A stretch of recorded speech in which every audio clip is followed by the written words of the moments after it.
Microcontroller. Udah di Sipo nanti. Assalamualaikum warahmatullahi wabarakatuh. Baiklah, saya dari kelompok 2 akan mempresentasikan hasil diskusi kelompok kami dengan judul arsitektur microcontroller.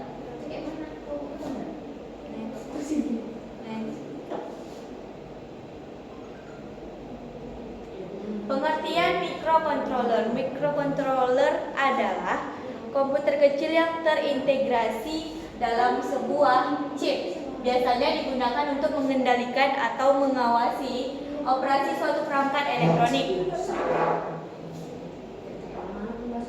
Arsitektur microcontroller merupakan struktur dasar dari sebuah microcontroller yang menentukan cara kerja dan kemampuannya. Memahami arsitektur microcontroller adalah kunci untuk dapat merancang dan mengembangkan sistem embedded yang efektif dan efisien. Komponen utama arsitektur microcontroller ada 3. Yang pertama itu adalah prosesor, yang kedua memori, dan yang ketiga adalah peripheral.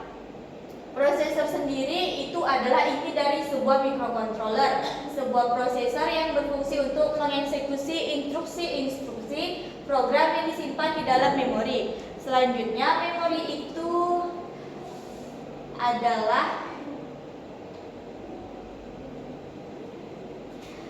untuk menyimpan program atau untuk menyimpan data sementara. Selanjutnya, peripheral itu juga merupakan microcontroller yang dilengkapi berbagai peripheral seperti timer counter, ADC atau analog to digital converter, dan lain-lain. Next, arsitektur bus microcontroller itu ada 3. Yang pertama bus data, yang kedua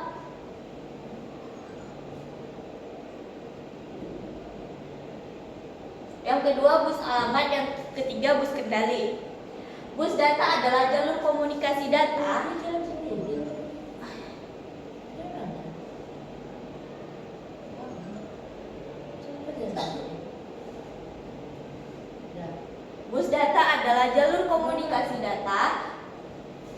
dua arah yang digunakan untuk mengirim dan menerima data antara prosesor dan memori atau peripheral. Yang kedua bus alamat. Bus alamat adalah jalur komunikasi satu arah yang digunakan oleh prosesor untuk mengirim alamat memori atau peripheral yang akan diakses. Yang ketiga itu adalah bus kendali. Bus kendali adalah jalur komunikasi yang digunakan untuk mengkoordinasikan aliran data dan alamat.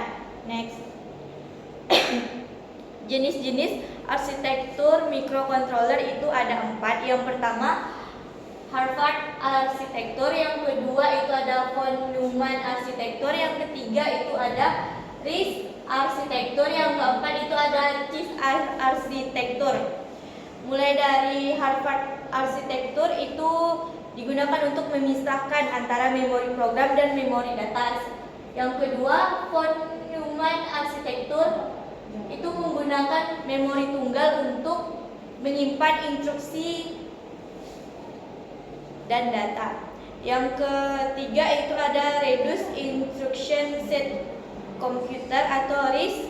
Itu adalah arsitektur yang menggunakan set instruksi yang lebih sederhana dan efisien. Yang keempat itu ada CISC arsitektur atau Complex Instruction Set Computer, adalah arsitektur yang menggunakan set instruksi yang kompleks dan canggih. Next.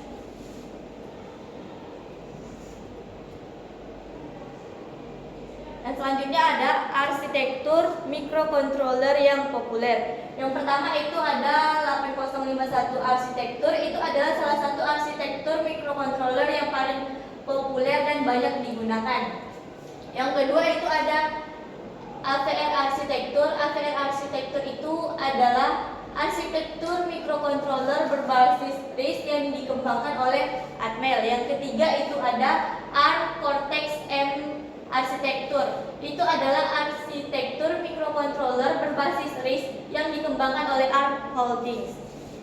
Selanjutnya, Selanjutnya adalah pemilihan arsitektur microcontroller. Itu ada 4. Yang pertama kinerja, yang kedua biaya, yang ketiga konsumsi daya, dan yang keempat kemudahan pemrograman. Mulai dari kinerja, salah satu faktor utama dalam pemilihan arsitektur microcontroller adalah kinerja yang dibutuhkan oleh aplikasi. Aplikasi yang membutuhkan kinerja tinggi seperti kontrol motor atau pengelolaan sinyal akan lebih cocok dengan arsitektur RISC. Yang kedua itu ada biaya. Faktor biaya juga perlu dipertimbangkan, terutama untuk aplikasi yang volume produksi yang besar. Yang ketiga ada konsumsi daya. Untuk aplikasi yang membutuhkan daya rendah seperti perangkat yang dijalankan dengan baterai, arsitektur RISC yang efisien untuk dalam penggunaannya.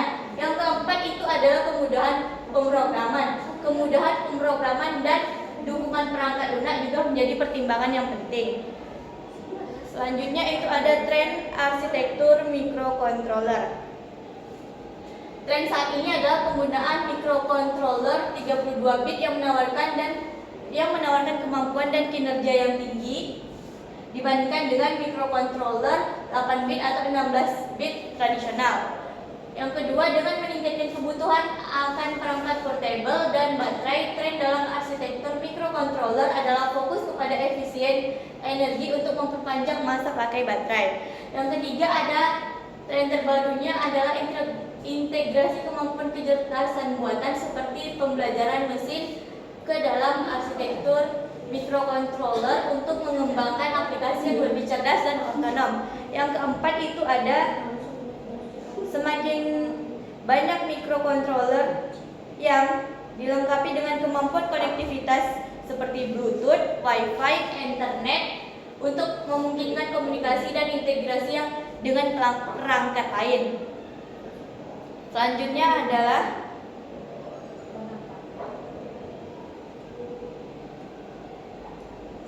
adalah pemahaman arsitektur microcontroller. Yang pertama ini betul. Tapi kesimpulannya adalah yang pertama pemahaman arsitektur, memahami arsitektur microcontroller termasuk komponennya, jenisnya, dan tren terkini.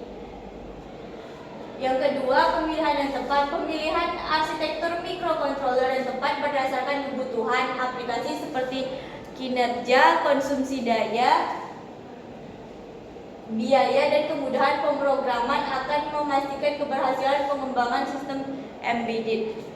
Yang ketiga, tren dan inovasi. Tren dan inovasi dalam arsitektur microcontroller seperti peningkatan 32 bit, efisiensi energi, dan kemampuan kecerdasan buatan akan mendorong perkembangan aplikasi embedded yang semakin maju dan cerdas. Baiklah, itu tadi hasil dari presentasi kelompok saya. Lebih dan kurang saya mohon maaf. Saya sudahi dengan wassalamualaikum warahmatullahi wabarakatuh.